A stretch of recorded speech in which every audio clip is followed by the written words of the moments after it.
Aujourd'hui, j'ai fait une erreur en nageant dans une source de Floride. C'était il y a quelques années. J'ai emmené ma famille à Guinea Springs, un site aquatique de Floride, pour une journée de baignade et un petit pique-nique. Alors que je nageais dans l'eau cristalline, que je regardais mon fils s'agiter dans ses ailes d'eau et que je passais un bon moment, mon fils s'est soudain arrêté, a pointé l'eau du doigt et a dit « Regarde papa, un lézard ». J'ai regardé et j'ai vu que non, ce n'était pas un lézard qui nageait vers nous, mais un serpent. Après un examen rapide, je me suis rendu compte qu'il s'agissait d'un mocassin d'eau, et d'un gros mocassin, qui se dirigeait droit sur nous. J'ai donc crié à mon fils de reculer et j'ai pataugé pour l'attraper et le ramener sur le rivage. Le serpent se dirigeait vers nous, ce qui est étrange car la plupart du temps, ils évitent le contact humain. J'ai commencé à l'asperger d'eau, essayant de le ralentir suffisamment pour que je puisse atteindre le rivage avant qu'il ne s'approche trop. Alors que je reculais, éclaboussant d'eau un serpent venimeux d'une main et traînant un enfant rieur, qui n'avait aucune idée de ce qui se passait, de l'autre, je me suis approché suffisamment du rivage pour attraper une branche tombée d'un arbre. Elle était longue et assez solide. Elle était parfaite pour ce qu'il y avait à faire. Alors que le serpent s'approchait, j'ai joué à l'homme des cavernes et je l'ai frappé une douzaine de fois avec la branche. Ça a marché. Le serpent a commencé à flotter au loin, mort comme un ongle de porte.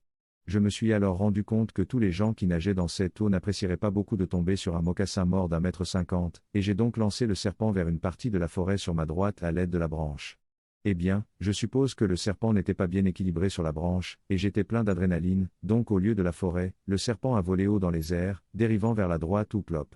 Il a atterri sur une table de pique-nique. Pour ne rien arranger, il a atterri sur une pile de chaussures qu'une troupe de scouts avait laissée sur place après l'avoir pataugé dans l'eau. Tout ce que j'ai pensé, c'est oh merde, et j'ai commencé à nager rapidement à travers la source pour retirer le serpent de la table, mais alors que je nageais, je les ai entendus. Les gloussements et les rires de petites filles de 12 ans qui retournaient chercher leurs chaussures. Je me suis arrêté net. J'arrivais trop tard. J'ai commencé à nager en essayant de me cacher lorsque j'ai vu la première tête aux cheveux bouclés s'approcher de la table. On riait, on discutait, on parlait. Puis il y a eu une pause. Et c'est là que les cris ont commencé. Si vous n'avez jamais entendu une douzaine de filles de 12 ans crier d'horreur en voyant un gros serpent sanglanté drapé sur leurs chaussures, je ne peux même pas commencer à expliquer le son. Même en plongeant sous l'eau, j'ai entendu les cris. Parfois. La nuit. J'entends encore les cris. Trop long. Je n'ai pas lu, j'ai tué un serpent, je l'ai lancé avec un bâton à travers une table remplie de chaussures de filles de 12 ans. Les cris. Ils résonnent encore aujourd'hui dans ces bois.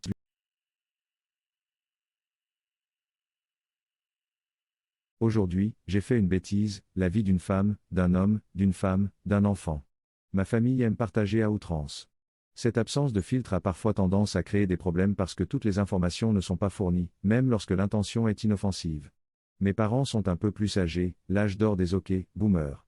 L'autre jour, je parlais à mon père au téléphone parce que son dîner d'anniversaire avait lieu quelques jours plus tard. Je lui ai demandé comment allait ma mère et il m'a raconté une histoire. Ma mère et ma tante, Karen, étaient au magasin et la caissière avait fait une erreur.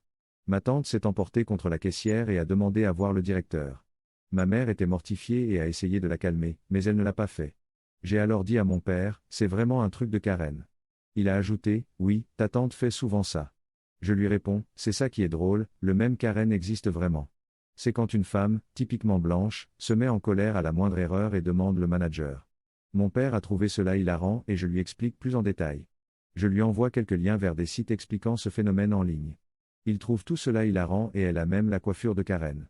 Cela le plonge dans le trou du lapin de Google Images et les jours suivants, il m'envoie des mèmes aléatoires de Carence faisant des trucs de Karen en ajoutant ta tante a fait ça la semaine dernière ou je crois que c'est à propos de ta tante. Cela nous mène à son dîner d'anniversaire avec la famille élargie. Le dîner d'anniversaire de mon père se passe bien. Tout le monde passe un bon moment, on mange bien, on boit bien, etc. Soudain, ma tante, assise à quelques sièges de moi, se penche en avant et crie bruyamment à la table, « Eh, mon nom, c'est quoi cette histoire de faire un mème sur moi ?» Je réponds, « Hein ?» Elle me dit alors que mon père lui a envoyé tous ces mèmes sur des choses qu'elle a faites. Il ne lui a pas expliqué qu'il s'agissait d'un mème générique tiré d'internet et de quoi il s'agissait. Maintenant, ma tante pense que j'ai fait tous ces mèmes sur les événements de sa vie réelle. À ce stade, toute la famille pense que j'ai créé ce mème sur internet à propos des frasques de ma tante en public. Une discussion s'engage sur le fait que c'est vraiment impoli de ma part. Elle prend des airs de Karen et commence à m'engueuler. Pendant ce temps, je regarde mon père en me disant WTF, soutiens-moi. Mon père intervient finalement pour dire qu'il s'agit juste d'un truc viral aléatoire sur internet et que je n'ai pas inventé ça dans le dos de ma tante. Même après l'avoir expliqué, elle est un peu irritée. Il est évident qu'elle est gênée de ressembler à ce point à une Karen et de ne pas pouvoir faire la différence entre les histoires en ligne et ses propres rencontres. Trop long.